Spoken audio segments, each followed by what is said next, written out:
Olá, a gente vinha acompanhando as histórias do Carlos, da Mariana, da Fernanda, mas agora um novo personagem entra em cena para nos ajudar a entender a metodologia, o Tenente Mateus. Pensa num líder sensível, próximo da tropa, que se preocupa de verdade com o lado humano das coisas. A tendência dele seria mergulhar na psicologia da equipe, entender o que as pessoas sentem, só que, dessa vez, um desafio no MBA vai forçar o Mateus a olhar o problema por um ângulo totalmente novo, um ângulo muito mais concreto. Vamos ver como essa mudança de perspectiva foi, na verdade, a chave para resolver um problema que parecia ser só sobre pessoas. E essa frase aqui, ela resume tudo. O desafio dele não era fingir que a frustração da equipe não existia. Nada disso. O desafio, tanto para ele quanto para a gente aqui, é aprender a enxergar as camadas de um problema. É encontrar uma forma de investigar que seja ao mesmo tempo realista, possível de ser feita e que faça sentido dentro de uma metodologia. Muito bem, vamos entrar nessa história. O Tenente Mateus trabalha numa unidade operacional e ele sente no ar, sabe, um clima pesado, uma frustração que não para de crescer na equipe. E ele é aquele tipo de líder que não ignora isso, que se importa de verdade com o bem-estar do pessoal. A primeira leitura que ele fez quase que por instinto foi: isso é problema de gente. Ele logo pensou em motivação, clima organizacional, sabe? Todo aquele desgaste emocional do dia a dia. Às vezes ele também pensava que talvez o erro estivesse mais em cima, numa falha de planejamento estratégico. E os sinais eram muito claros. A equipe vivia reclamando de sobrecarga, o desânimo era geral, toda hora estourava um conflito interno e talvez o pior de tudo, a sensação de que o trabalho era ineficiente. Aquela dor de sentir que todo esforço não leva a lugar nenhum, sabe? A clássica impressão de estar enxugando gelo, algo que para quem é da área da segurança é muito real. E é exatamente aqui que o drama pessoal do Mateus começa. Ele pega todo esse incômodo, essa dor da equipe e decide transformar no projeto do MBA dele. Ele estava pronto para mergulhar de cabeça nas questões do sofrimento no trabalho. Só que ele deu de cara com uma parede. E aqui está o resumo do drama. Você vai ter que mudar de linha de pesquisa. Imagina só o baque. Ele, todo focado em estudar pessoas, descobre que a única linha de pesquisa com vaga era na área de orçamento, licitações, contratos e logística pública. Para ele, soou como um desvio completo, algo que não tinha nada a ver com o que ele queria. A frustração foi imediata, né?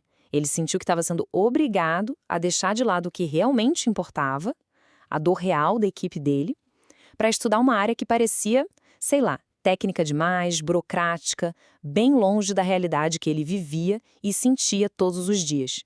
Mas, como dizem, às vezes uma porta se fecha e uma janela se abre. Numa conversa com o orientador, surgiu uma nova luz, uma virada de chave que veio no formato de uma pergunta bem simples, mas muito, muito poderosa. Essa pergunta mudou o jogo completamente. O orientador basicamente disse: ok, em vez de focar no sentimento de sobrecarga, por que a gente não investiga o que, na prática, causa essa sobrecarga? A questão saía do campo subjetivo, do sentimento, e ganhava uma dimensão concreta, material, algo que dava para investigar de verdade. O Mateus topou o desafio. Ele começou um exercício de tradução.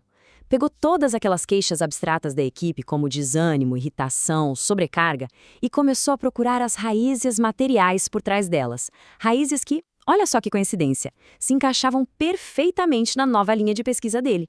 Foi um processo bem metódico. Primeiro, ele ouviu tudo, todo o desabafo da tropa.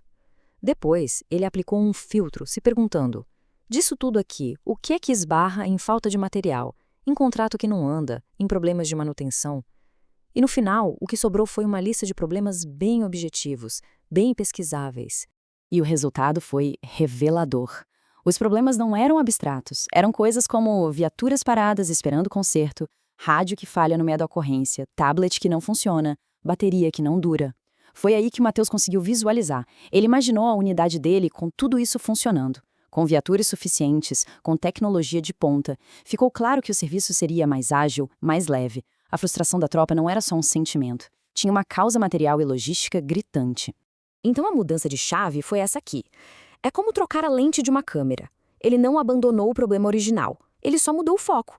Saiu do porquê as pessoas se sentiam daquele jeito para o que, em termos de recursos e logística, estava causando aquele sentimento. E aqui está a grande sacada. O Mateus não jogou fora a preocupação dele com a equipe. Pelo contrário, Ele só encontrou um caminho possível, dentro das regras do jogo do MBA, para investigar uma das causas mais profundas daquele sofrimento todo. Ele aprendeu a investigar uma camada diferente do mesmo problema. Certo. Agora vamos conectar essa história toda com a nossa realidade aqui na disciplina.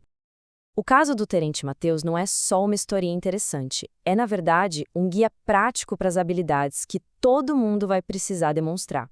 E fica o alerta, hein? O que aconteceu com o Mateus pode acontecer com qualquer um em qualquer projeto. Encontrar uma barreira, uma limitação é super comum.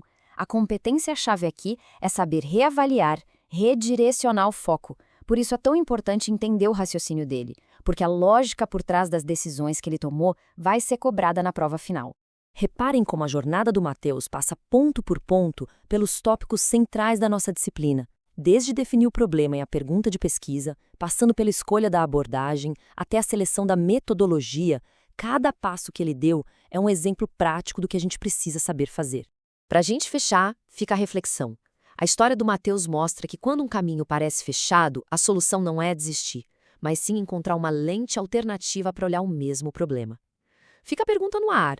Será que ao ser forçado a olhar para a logística, ele não acabou encontrando um caminho até mais concreto e eficaz para aliviar a frustração da equipe dele? Fica aí a provocação para a gente pensar nos nossos próprios projetos.